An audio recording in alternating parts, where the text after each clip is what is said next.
Go and get started. We'll take the last train to Stevensville. If you would, please stand for the Pledge of Allegiance. I pledge allegiance to the flag of the United States of America and to the republic for which it stands, one nation, under God, indivisible, with liberty and justice for all. All righty, Board of Education, if we could go around the horn with introductions, please. Julie Powell. Scott Allen. Rachel Wade. Griffin Ott. Superintendent Greg Eating. Jason Beckrow. Kevin Bushu.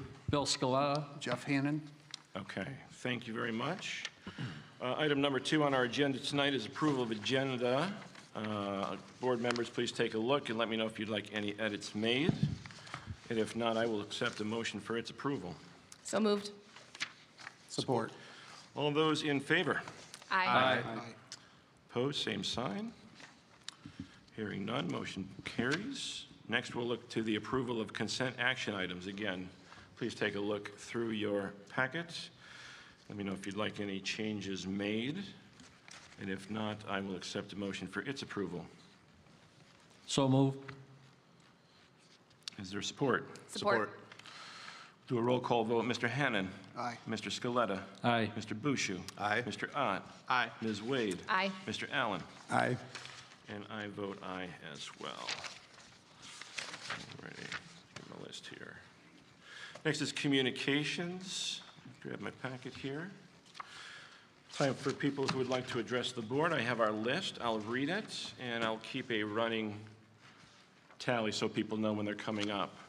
Signed up to speak tonight are, in order, Amy Foster, Robin Griffinius, Lorelei Jenkins, Deb Pickens, Mindy Logan, Andrew Glisson, Renee Donarski, Heidi Peters, Richard McCoy, Joyce Wright, Casey Boltz, Katie Button Simmons, Deborah Stevens, Jim Roberts, and Michael Logan. So, without any further ado, we have microphones on both sides. First up is Amy Foster, next is Robin Griffinius, and then Lorelei Jenkins. Is Ms. Foster here? Are you stating your time? We're just switching spots. Okay, fair enough. You got 5 minutes. So first of all, I want to say that, as you all know, I'm Reverend Phineas. I filed the recall petition on behalf of the group of over 3,000 parents. So while I don't mind taking the grief from everyone, it's not just me. I have 3,000 friends and family that are backing me.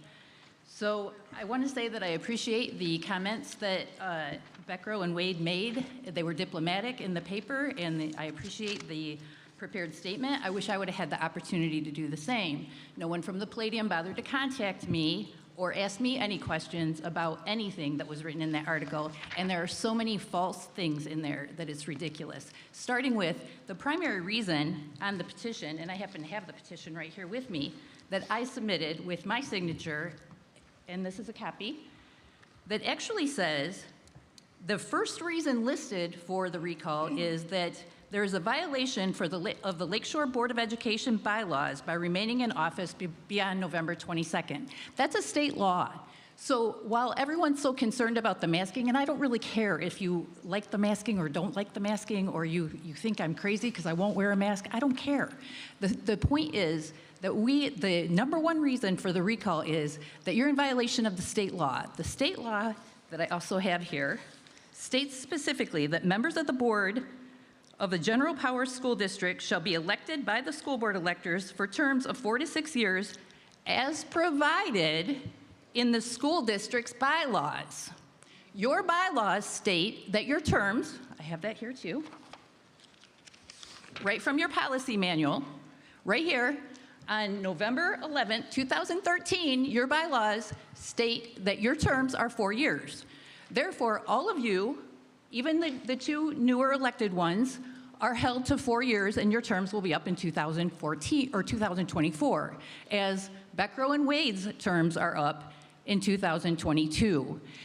This recall could all go away if you just put your names on the ballot and rightfully get elected to the school board. Or perhaps you won't, because when people run against you after all this mayhem, maybe you won't get re-elected, and that's okay too. But that would be the fair and democratic way to do things, and that's what we're all about. This is the United States of America, and everything is done democratically, not people that make up rules to suit themselves. And therefore, I also read the comment in the paper that Greg made regarding a plan that he has to correct this quote-unquote clerical error. Says it was likely a clerical error, but he has a plan to correct that, correct the wording. Well, you know what? It's not really okay for the board to vote for themselves to extend their terms to 6 years. We need to complete the 4-year terms that you're all elected to, and then the following people that are elected in November, you can have serve 6-year terms, as that is how it should be. Another thing that was incorrect in the newspaper, Greg was quoted as saying something to the effect of when they joined NALA, that they had to go to the 6-year terms. The fact of the matter is, it was a choice to go 4 or 6 years. So it's not like they're in any violation by choosing the 4-year term that they did choose, and that is part of the bylaws. So if anyone needs to see any of this, I don't have copies for you, but I have all the information right here for you. The second reason that is listed on the petition is regarding the masking. Again, misinformation in the Palladium stated that Beckrow and Wade also had already agreed to release the masks on the 28th, but we were just waiting for the N95s. And that order had been canceled, and I know that for a fact. And then it was later ordered a lesser quantity, and those have since been received. But your lack of organization. You have 1 minute. I'm aware. Your lack of organization does not mean that our kids should have been masked for 2 more weeks for your convenience. But then on top of it, it was never confirmed. There's no record anywhere that either one of you agreed to unmask the kids on the 28th either. So that's more misinformation that was in the newspaper. So anybody wants to see me afterwards, I have copies for you to take a look at. Thank you. Thank you very much. Amy Foster is next, then Lorelei Jenkins, then Deb Pickens. Hi.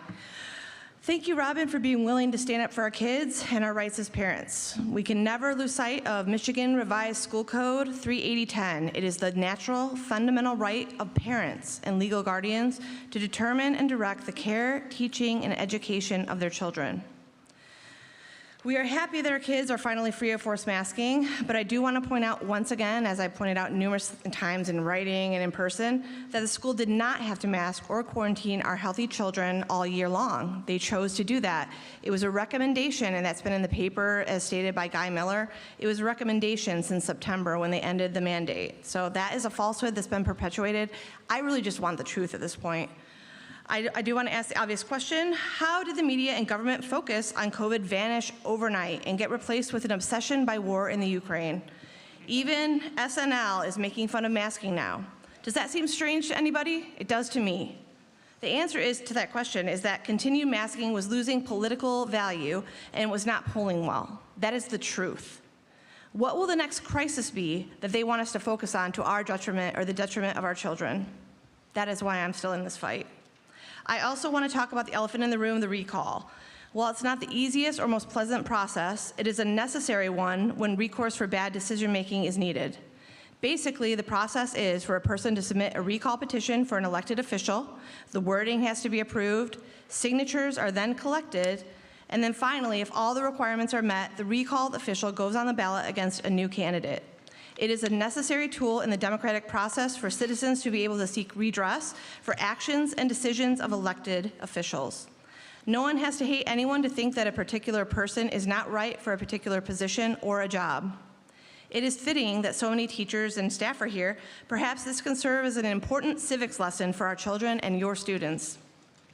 Finally, I wanted to point out, the truth has been sorely lacking all year long. The N95 mask, as she pointed out, is just another in a slew of lies.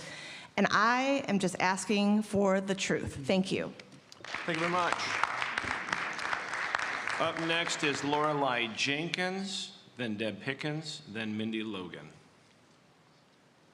Ms. Jenkins? Okay, thank you. I didn't really realize that I was going to speak tonight when I signed up, but I do want to address my support for the board and for Dr. Beckrow and for Ms. Wade.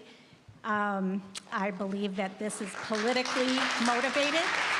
This has nothing to do with November 20 of 2022, which, by the way, is quite a ways off, so your terms are nowhere near expired. And I believe that a political idea should not be brought into the Board of Education. This was a global pandemic, it was a health issue, and you looked out for the health of our children, and I thank you. Thank you very much. Next is Deb Pickens, followed by Mindy Logan, and then Andrew Glisson.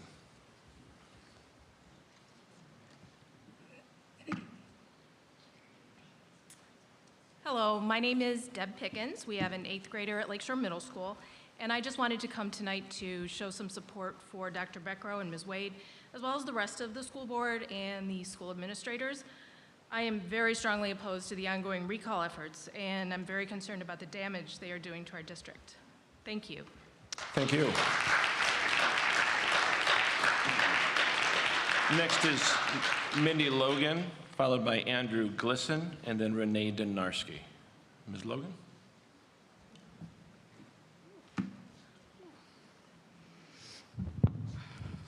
Good evening, everybody. I'm a Lakeshore School District taxpayer. I'm a proud parent of 2 Lakeshore graduates and a supporter of our community. As a community, we all need to remember this meeting is live streamed for everyone to see, record, then decide what type of community we are based, that we are, based solely on the behaviors that are demonstrated today. In other words, please remember to be kind to our community because our community is kind. Why are we here today? We just heard from the first speaker. A majority of it is because she believes that those, your terms are up. In 2018, when I voted for the 2 of you, I do remember it said 6 years on there. As a community member, I would not be one who would go and look at the people I'm voting to see if those terms are accurate that's posted on that ballot. So as one of those voters, I expect you both to stay for those 6 years. The other reason, but the primary reason of why we're here is because of diversity. If you really want to think about that, it's diversity. It's a difference of opinions, right, in how our school should run. For Lakeshore voters, do we really want one mindset leading our schools? One mindset keeps an organization stagnant, which is not what our community is about. Maya Angelou said, "It is time for parents to teach young people early on that in diversity there's a beauty and there is strength. Diversity is not only for what someone looks like, but also what experience and thoughts a person brings to a group." I want to thank our board, even for choosing to run. That's a big commitment. Thank you, all of you. I want to thank you all for having diverse thoughts when approaching issues at our school. Thank you for demonstrating to our children how to communicate and respect differing views from others. Thank you for representing your entire community, even the quiet ones. Thank you for believing in one mission and knowing that belief is not the same as having only one thought process to accomplish those goals. Thank you for doing your best with the information that you had to support our entire school district and our community, even during times you were physically being threatened and intimidated. But most of all, remembering others do not always have the skills to separate personal feelings from their right to due process. When we send our kids to a public setting for the first time, whether it's school, church, or babysitter, we try to teach them that they'll not always agree with others, to be nice, to not call names, to share, not be a bully, help others, and allow others to be different. As parents and role models, we need to remember that our actions and our words demonstrate how to behave for our kids.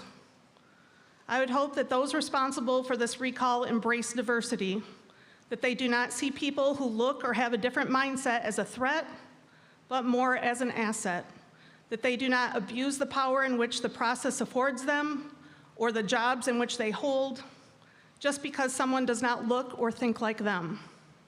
In closing, I want everybody to try to do a visualization exercise. I want you to close your mind, or close your eyes. Don't close your mind, please don't do that. Close your eyes, keep them open, whatever works for you. Look at an image of your child or children. And then I want you to expand that image out a little bit and look at your immediate family. Then expand more to your extended family. Then maybe add in some of your kids' friends, their schoolmates, their classmates, their community members. Keep going out to Berrien County, even more out to the state, the nation. My question to you is, as you keep expanding to the world in which we all live, in that vision, do you only see people who think and look like you? Then more so, the question would be why, if you do? Because we need to have diversity in thought, as well as other forms of diversity. So again, thank you all for doing what you do. We appreciate it. I appreciate the people trying to do due process in what you do, because you believe in that just as much as we believe in ours, but having respect for each other should be in our number forethought, in the forethought of our being. That's it. Thank you.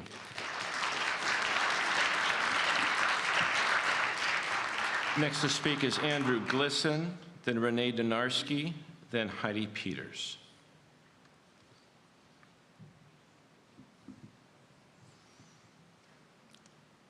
Hello, my name is Andrew Glisson. I have emailed the board and addressed you several times in support of a masking requirement for our students.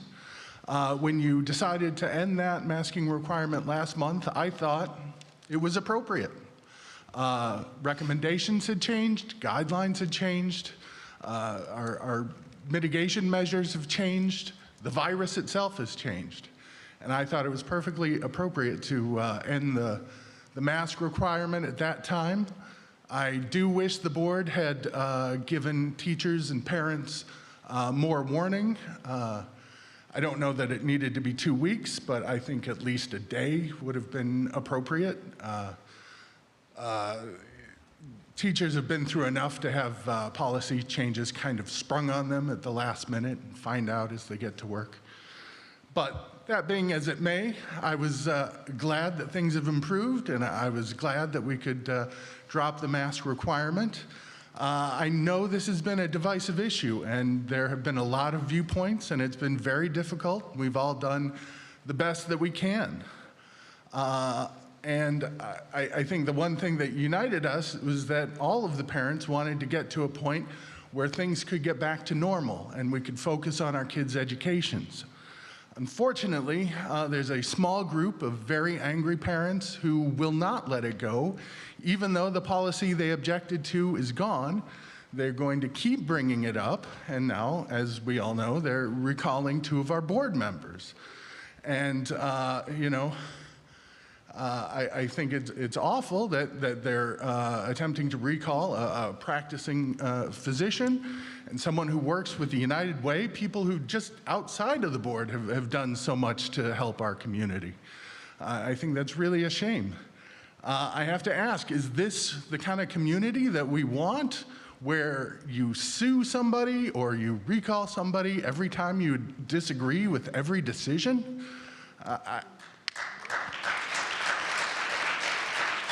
That's not the kind of district I want to live in. I certainly hope we could be bigger than that. I'm worried about the effect that this will have on current board members who may, through these intimidation tactics, may feel less confident about speaking out for the students. I'm worried that the teachers may be less confident to advocate for the students if they don't feel that the board has their backs. All of this can have a chilling effect. It's going to make it harder to recruit good, quality, competent people to run for the school board, because nobody wants to put up with this nonsense. It's going to make it hard to recruit new teachers, good teachers, because they're going to Google our district and see the headlines and think, what on earth is going on there? I think it's a shame, and I don't know why they continue to bring this up. I don't know if they're addicted to the conflict or if they just have so little else in their lives they need this to feel important. But, you know, the rest of us would like to move on and get back to focusing on our kids' education, because that's what's important here. So please find another hobby, do something else. Let the board do their work, let the teachers do their work, and let's get through this so that we can make Lakeshore the best district in the country. Thank you. Thank you, sir. Up next is Renee Donarski, then Heidi Peters, then Richard McCoy.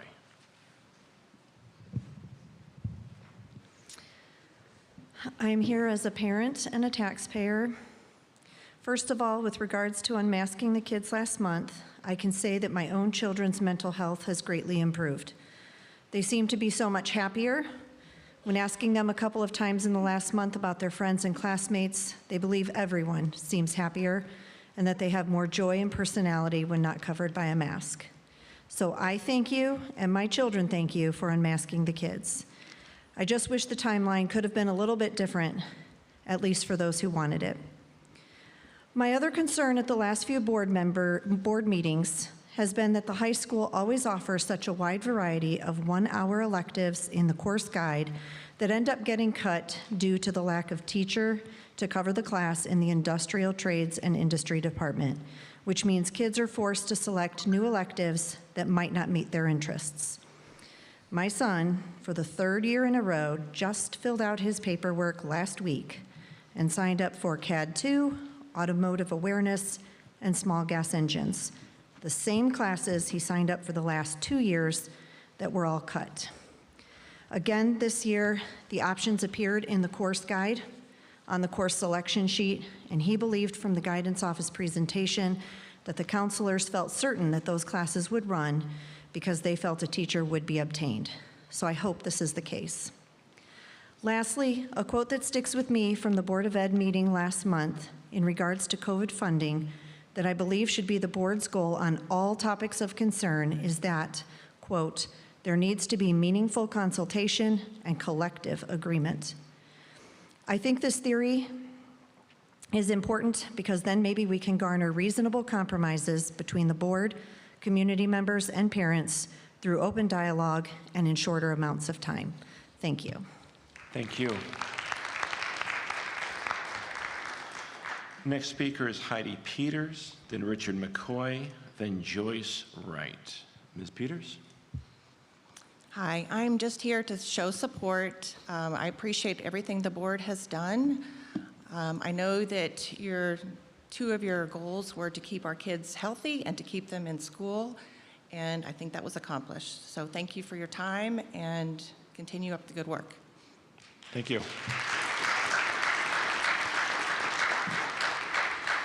Next speaker is Richard McCoy, then Joyce Wright, then Cassie Bolt.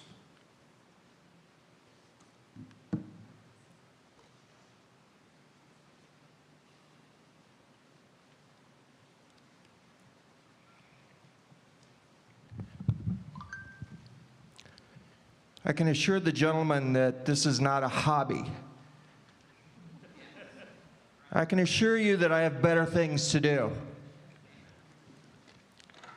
And I'm glad that all of you are here tonight because I want you to know why I'm here, okay? The board, each one of you took an oath to the Constitution of the United States and an oath to the Constitution of Michigan in order to take your seat. Your powers as a school board are outlined in the State Code, Chapter 380. You do not have power above and beyond that. You only have power inside Chapter 380. But the fact that you take an oath to the Constitution means that you need to be aware of what it says and what it means. If you take an oath and you don't bother to look it up, and you don't bother to know actually what you're swearing to, then you're making a mockery of it. Article 1, Section 1, political power is inherent in the people.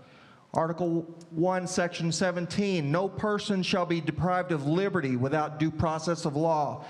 Article 3, Section 2, the powers of the government are divided into 3 branches, the legislative, executive, and judicial. No person exercising power of one branch shall exercise powers properly belonging to another branch, except as expressly provided in this Constitution. The reason I'm here is because we are a nation of laws. And we are not going to go away until it is acknowledged by the board that they are subject to those laws, and that the people in this community should be able to agree that we are a nation of laws, and that even if we agree on mask or disagree on mask, none of that matters. What matters is we're operating by the law, because otherwise our society will fall apart.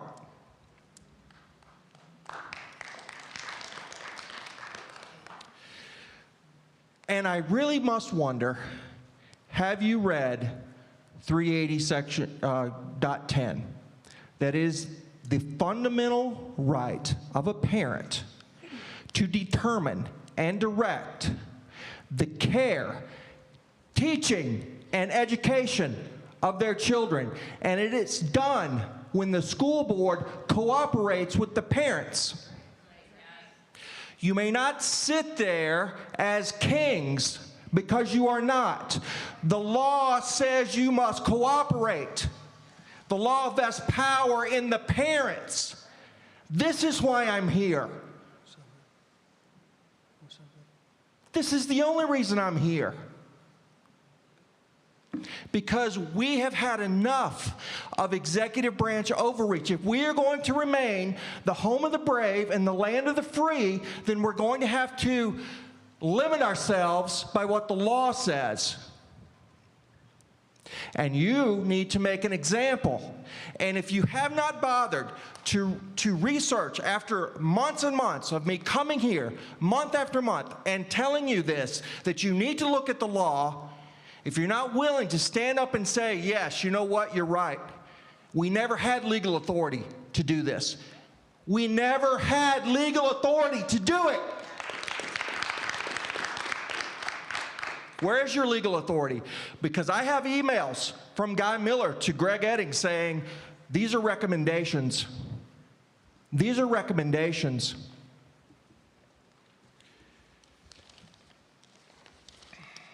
You have 30 seconds left, sir. Thank you.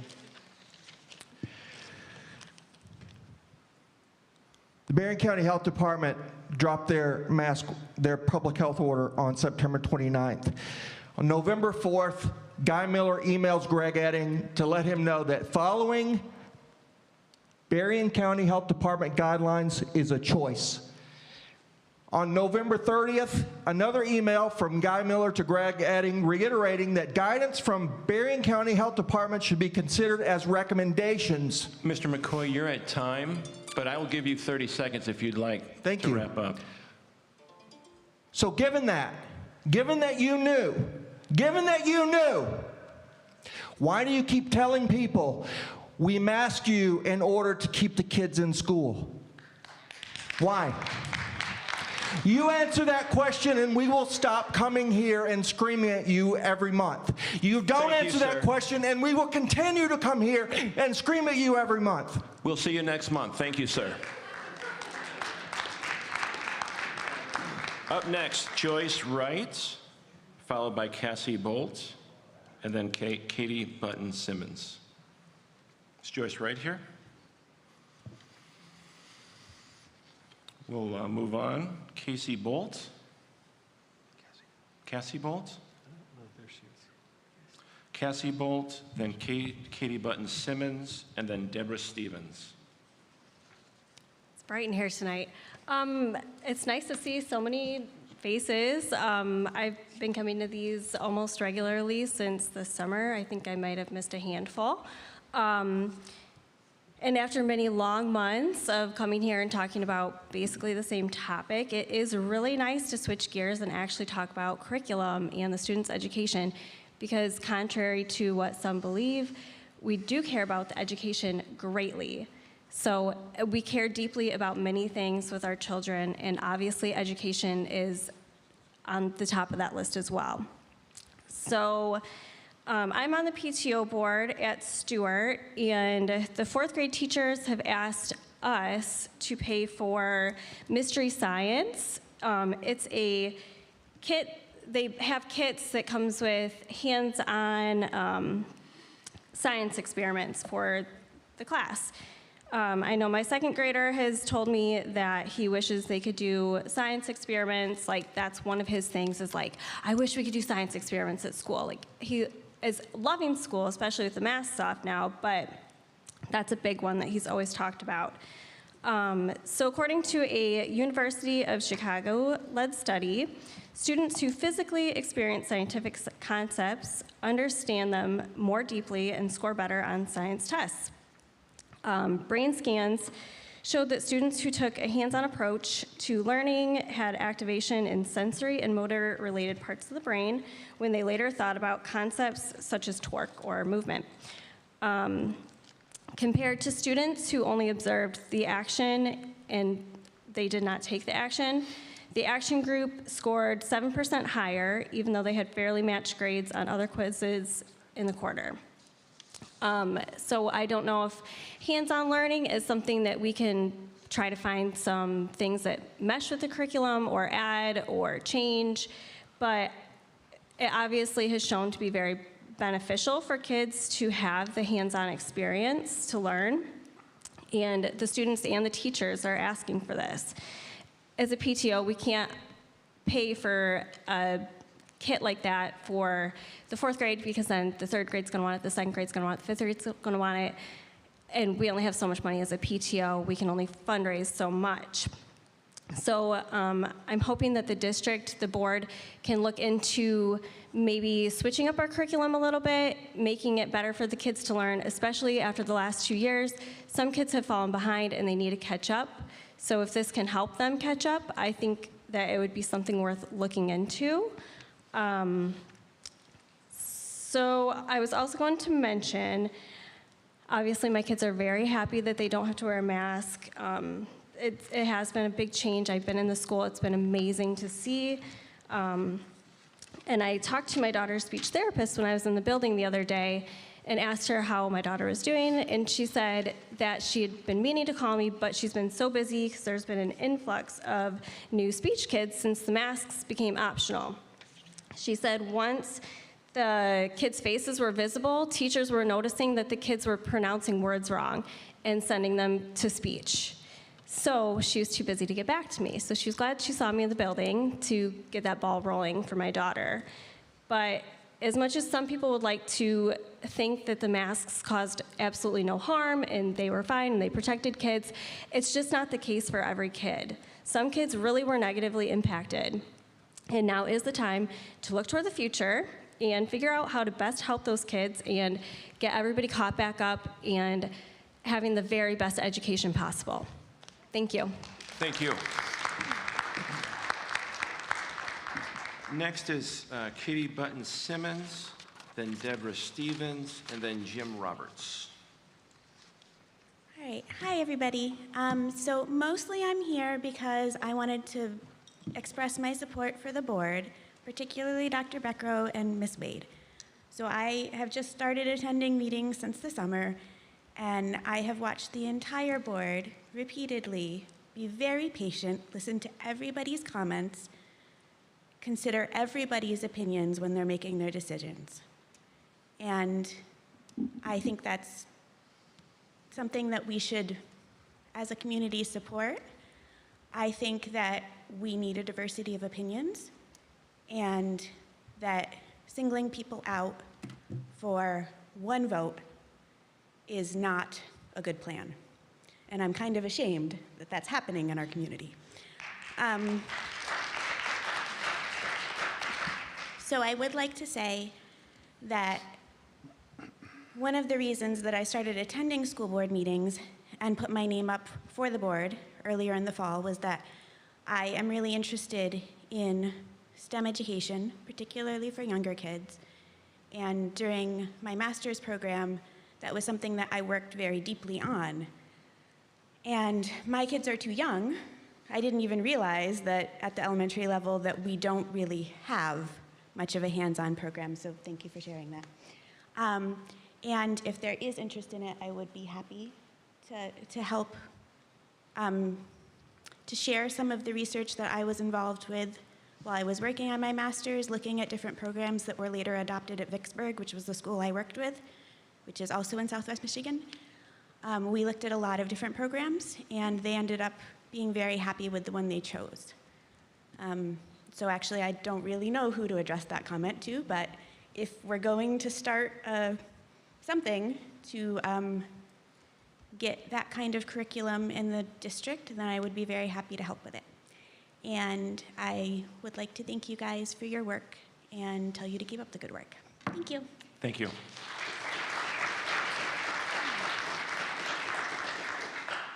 Next is Deborah Stevens, then Jim Roberts, and then Michael Logan. Deborah Stevens.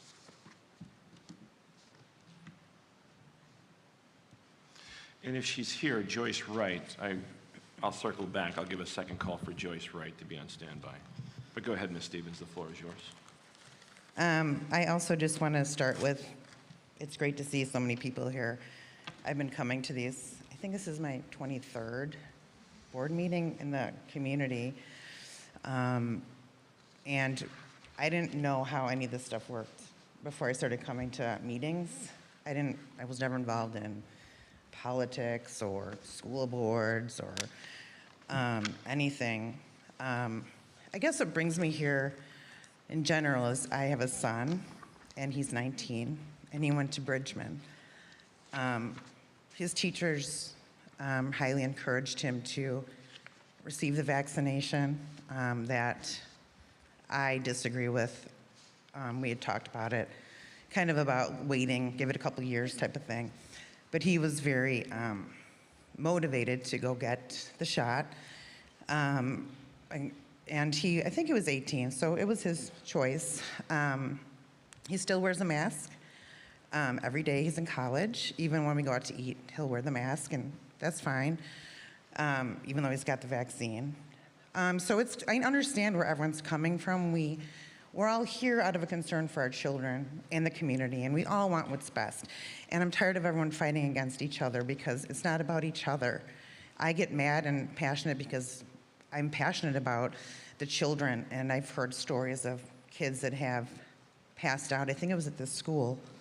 A high school kid fell, passed out, face down. They called the ambulance. He had permission to not wear the mask, but he felt too much peer pressure, and he fainted again, and they had to call an ambulance. So that's one story, but it hurts me, and it makes me want to cry, and it's not my kid. I don't know why. I'm just super concerned for our children, and I think the good news is for the recall, if there's a good note, is you guys can run again. So if people want you back in and they love you, which you guys like what they're doing, which is great, and I think it's a fair vote, and, it'd be nice to do it that way, the legal way, I guess. I'm not sure, I'm not up with all the legalities, but you could run again, so that would be awesome. So if you get back in, then you get back in, and yes, you've all done a great job. I have friends on boards in Chicago. I hear his stories, the calls of screaming parents. That's wrong, and we just need to move on. We need a balanced board to balance the community, and let's do the best for our kids. Thank you. Next is Jim Roberts, then Michael Logan, and Joyce Wright. Hello, my name is Jim Roberts, and I just wanted to let the school board know that you have a lot of support in the community. We all appreciate the time that you take out of your personal lives to dedicate, time for our kids and our school district, and you are very much appreciated, along with all the teachers and staff members who educate our children. So thank you very much for all that you do. It's appreciated. Thank you very much.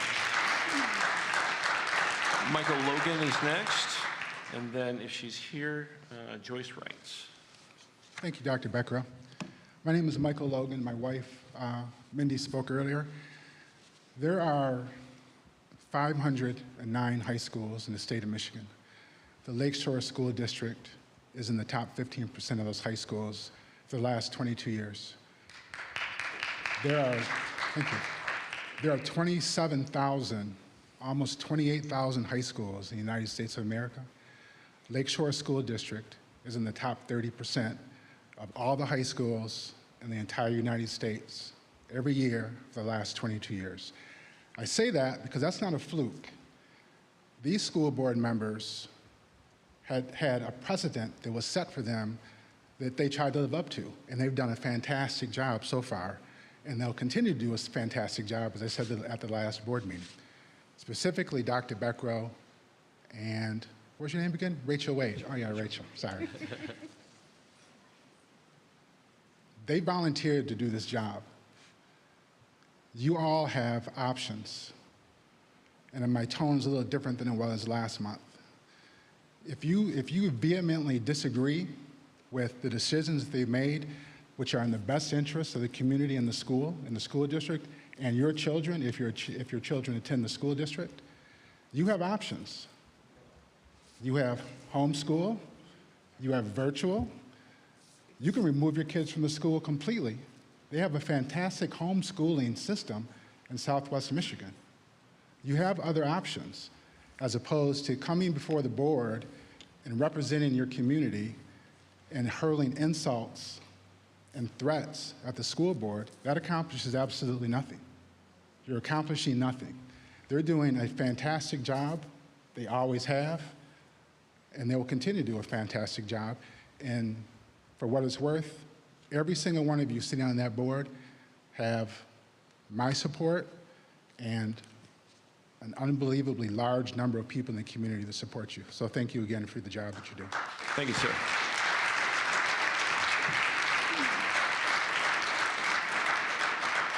All right, last call for Joyce Wright. Is Joyce Wright here? So since Joyce is not here. She's not here. I'm sorry, ma'am. I registered during the meeting, and it's real Did you quick. register before No. the meeting started? at I'm the sorry. beginning- at the You can beginning, come back to next month's meeting, okay? This needs to be addressed. We're going to close public session now. I believe, Mr. Eating, you are next.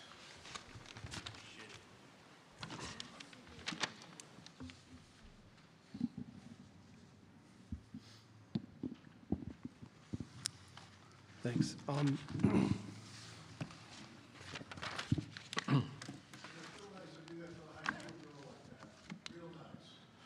Mr. Eating?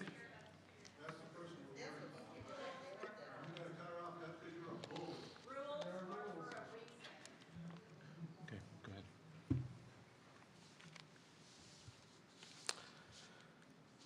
Moving on with the rest of the board meeting, my informational report starts off with actually some what I consider to be some great news. We have our COVID situation is going extremely well in school. We've had very few COVID cases reported over the last few weeks. Approximately 15 of our students and 20% of our staff continue to wear masks in school, or at least they did. Maybe the one that wrote this might be less now. And we do have high-grade masks available for use at each of our schools. That coupled with a few really nice days and maybe a little snow over the weekend since our last board meeting, it does look and feel a lot more like normal in school, and that is fantastic.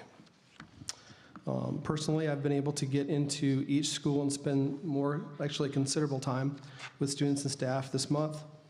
I've been very impressed with the level of instruction, the attention to detail, and the care for our students that is happening throughout really the entire district. In particular, I enjoyed discussing the decision-making process for calling snow days that I had with Miss Vaughn's 5th grade class at Hollywood, and the hour of time that I was able to spend in Miss Woodard's career class with students who are planning on careers in education. This month, we also kicked off our Learn by Heart campaign. This program focuses on positive stories about Lakeshore employees, And thus far, I believe we actually hit 50 submissions for positive stories as of today, and they keep coming in. It's so fun to learn about the positive impact that our staff is having on our community, our students, and on each other. My time must be up. Your 5 minutes are up. Thank you. Thank you. Next, Board of Education reports, Administrative Affairs, Mr. Ott. The Administrative Affairs Committee met for a short meeting on Tuesday, February 22nd. Present in the meeting were Greg Eating, Julie Powell, Kevin Bushu, Jeff Hannon, and myself. The committee discussed staffing situations throughout the district and the upcoming mid-year evaluation of the superintendent. Thank you, sir. Next, Board Education report is Facilities and Finance, Mr. Hannon. Yes, on Tuesday, March 8th, the Facilities and Finance Committee met. Jason Beckrow, Kevin Bushu, myself, Greg Eating, and Tracy Althouse were in attendance. In addition, the committee welcomed 2 guests from Perspectives Consulting Group to the meeting. The following items were discussed, but were not limited to. The monthly financials were presented and discussed, and no items of concern were made. Tracy mentioned the districts has received the ability to draw down on the federal ESSER 3 funds. Tracy will present to the committee, or will present the committee an updated list of expenditures at our next meeting. And then Perspectives Consulting Group presented to the committee, and the presentation included information about community surveys in regards to our facilities. Okay, thank you, sir. Next, we'll move on to Policy Committee. Mr. Scaletta. The Policy Committee met on Tuesday, March 1st. Present at the meeting were Greg Eating, Scott Allen, and myself. The committee discussed the upcoming Neola update, as well as a policy discrepancy that the district was made aware of. In 2012, Lakeshore instituted a policy where board members were to serve 6-year terms. And in 2013, Lakeshore employed a new company, Neola, to manage and host the district policy. Neola allows the public to view all district policies online, whereas before they were only in print form.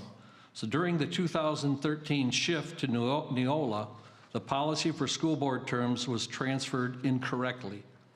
But for 10 years, the district has followed the 2012 policy, and ballots for voters have included the 6-year term. So the Policy Committee is suggesting that the board correct the policy 0142.3 to be 6-year terms. All right, thank you, Mr. Scaletta. So just for clarification, the Policy Committee is asking for a motion to correct policy 0142.3 from it's inaccurate at 4 years to check the 6-year box. Is that correct? That's correct. Okay. Board members, any discussion, questions, concerns for Mr. Scaletta? If not, is there... Do we just, Greg, can you go over kind of what's been laid out already, but just to clarify what was discussed in the meeting as far as what took place, when, and how the error was made? On 2012, actually 2011 is when the law changed to allow for 6-year terms. That law was changed basically to save districts money, I believe, across the state so that you could have less numbers of elections. It also placed all elections to be on November ballots rather than throughout the year. Otherwise, districts were paying for elections for board members at several times throughout the year. And I think it was a statewide idea to try and save money for schools. In 2012, a couple superintendents ago, actually, the board was very different than it is now, and that policy was adopted for 6-year terms. And then the following year, we went through a superintendent change in the middle of that. And the following year, in fact, the very first superintendent meeting that Superintendent Freeman was a part of, they actually moved the Neola policies in place and did it kind of in one big glob of policy changes. And from what I can see, that was just missed. So it was a 4 and a 6. I can't tell you because I wasn't there, but I can say that for 10 years now, we've been voting for 6-year terms on the ballot, and that is definitely a discrepancy that needs to be updated. Thank you. I can speak to that a little bit. I was on the board at the time as part of policy committee, and the prior format for updating policy was to go through an 8-inch binder, basically one section at a time as much as we could, month to month, to try to keep up on it, update it. Superintendent Freeman brought Neola to our attention, which is basically their role is to keep the policies in compliance with any changing laws, language. Obviously, things like vaping and that didn't exist. Those need to be addressed. So Neola is a national organization that is a regulatory organization that helps schools with verbiage in those policies, stays on top of it, lets us know when legislation is changing and what policies that may affect, offers language to adjust those policies accordingly, to which we can select. At the time we switched over, it was a long process. Basically, Neola took our entire policy manual and went through, made recommendations based on outdated policies as far as regulations and laws, and then highlighted those for us to go through and make the decisions on. This policy at that time was not changing as far as we knew, so it was not highlighted in that. We had voted on it the year before, so obviously that was changed when it was in. Then we voted on it, and we're not aware of the change until it recently came to light. So that's how it happened. That's the process. Kind of the timeline on how and why and what that process looked like to switch that entire, 800-page document over, and kind of what the process was when we adopted the new ones. Yep. Okay. Any other questions, board members? Is there a motion for this? So moved. Is there support? Support. Do a roll call vote. Mr. Hennon? Aye. Mr. Scaletta? Aye. Mr. Bushu? Aye. Mr. Ott? Aye. Ms. Wade? Aye. Mr. Allen? Aye. And I vote aye.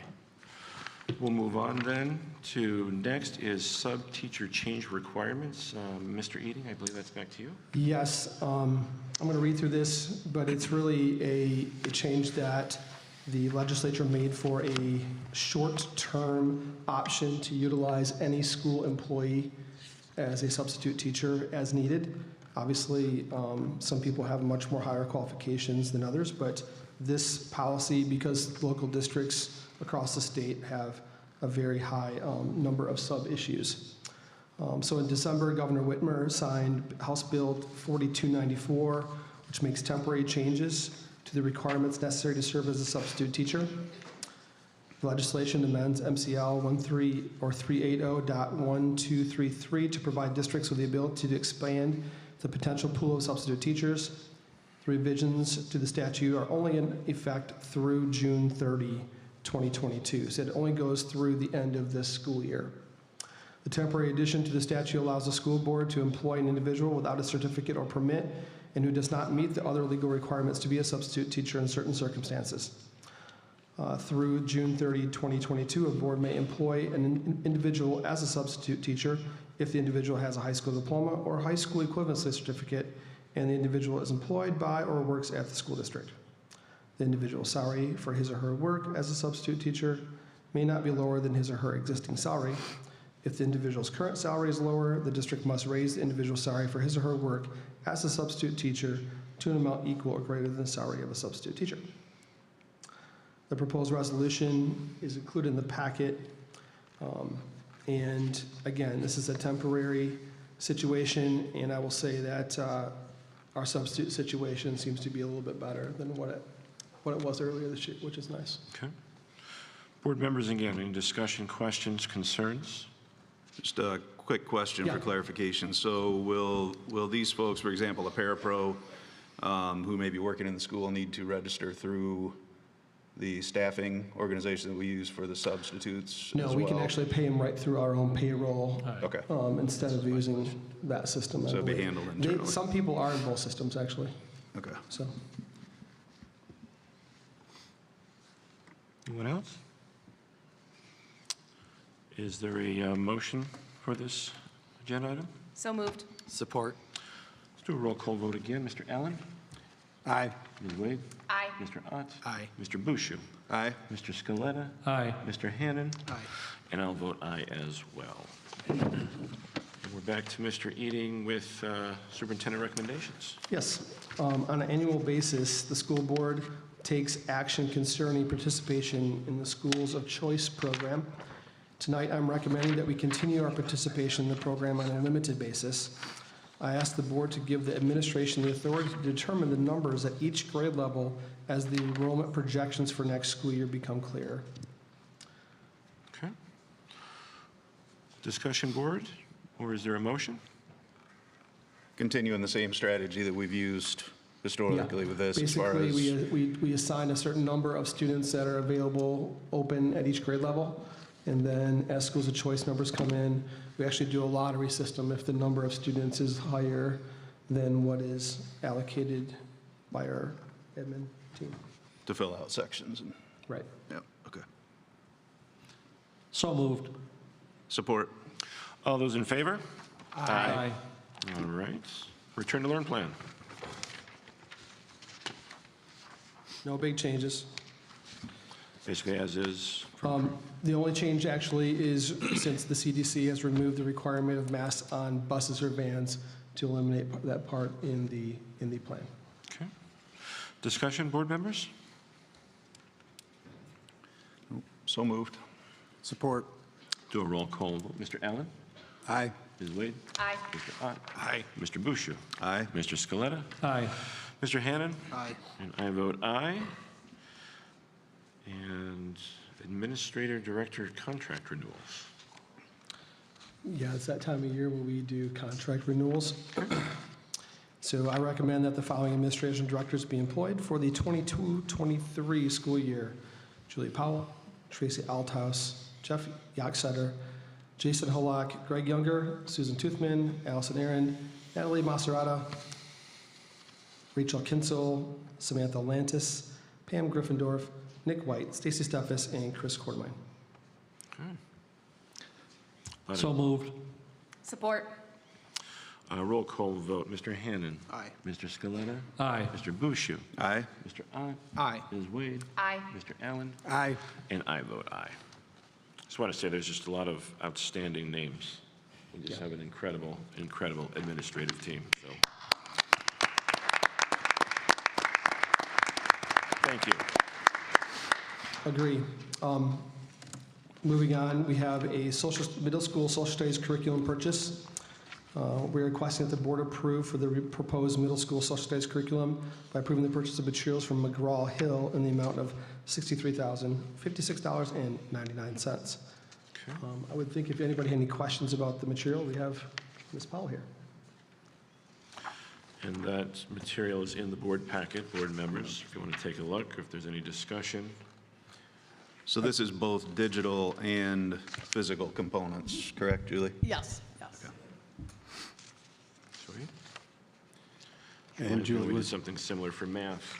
McGraw-Hill, was there any other options, or is this? Yeah, actually, the middle school social studies department led this charge as far as looking at things. They had some questions, kind of key questions to work around. What do we want in a curriculum? It needs to fit these things. And then we gathered a bunch of sources, wheedled it down, and then this is who they elected to go. It was a unanimous choice for that company, so we're happy with it.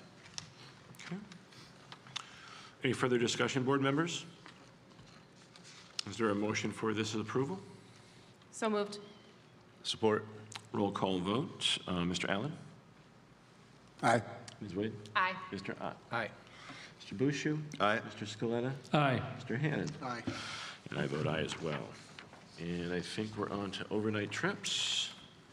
Yes, we have requests from the high school for an upcoming overnight trip and 2 contingent trips. High school principal Jeff Yockstetter and robotics advisor Brad Smith are requesting permission for around 22 students to attend a robotics competition in Jackson, Michigan on April 8-9.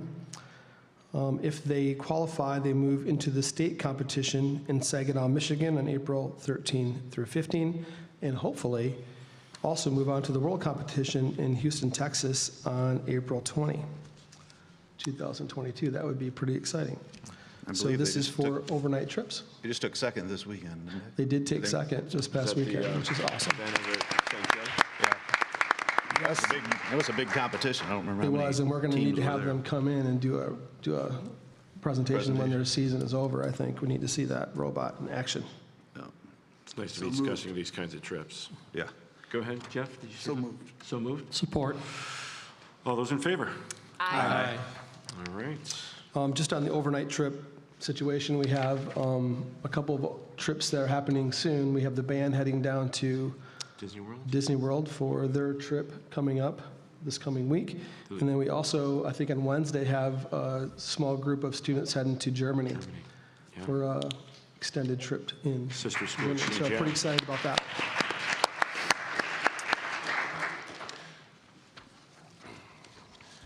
Moving on. Vehicle bid. Yes, this one came in. And again, when we get some opportunities for a low mileage, lightly used vehicle, we like to try and do them quickly.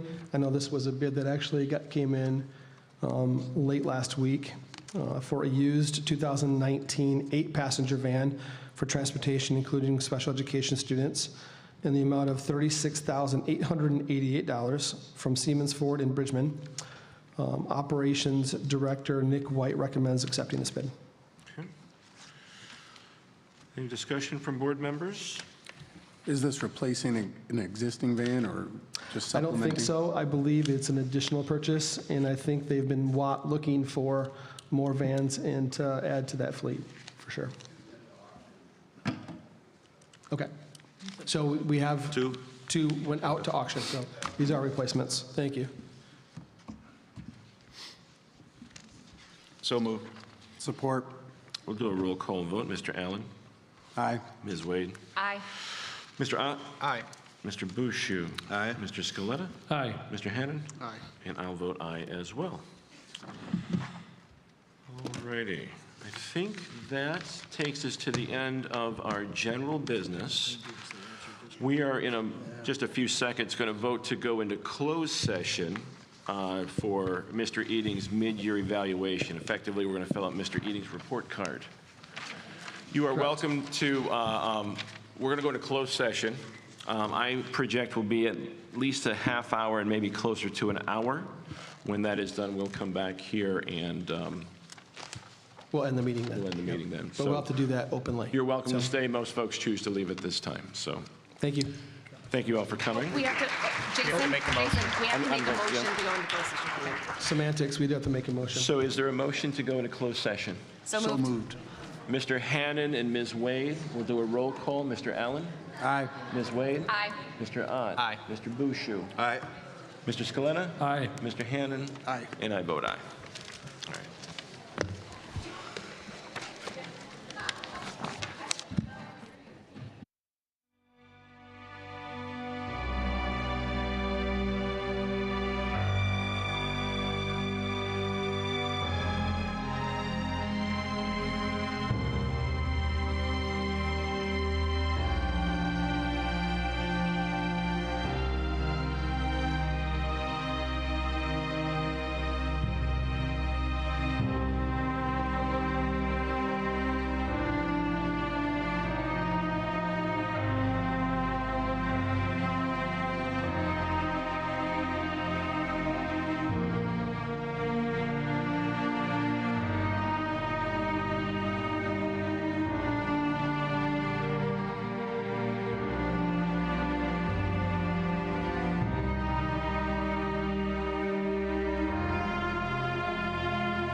I don't know the answer to that. That's a good question. I don't know. I'll look on the website to see if. Sue Hardy, the should be. To Greg's point, too. To Greg's point, too, it would be better just dividing it, but then makes the paper to some extent. Yeah, so I'm thinking in the future, just put it right behind us. I think that's a great idea. That serves everything that I was thinking. All right. Shape it up to us, Ian? Welcome back. I've been doing. Is there a motion to go back into open session? So moved. Support. All those in favor? Aye. And is there a motion to adjourn? So moved. Support. All those in favor? Aye. Have a good night, everybody. Aye. Would you like us to pick up our computers?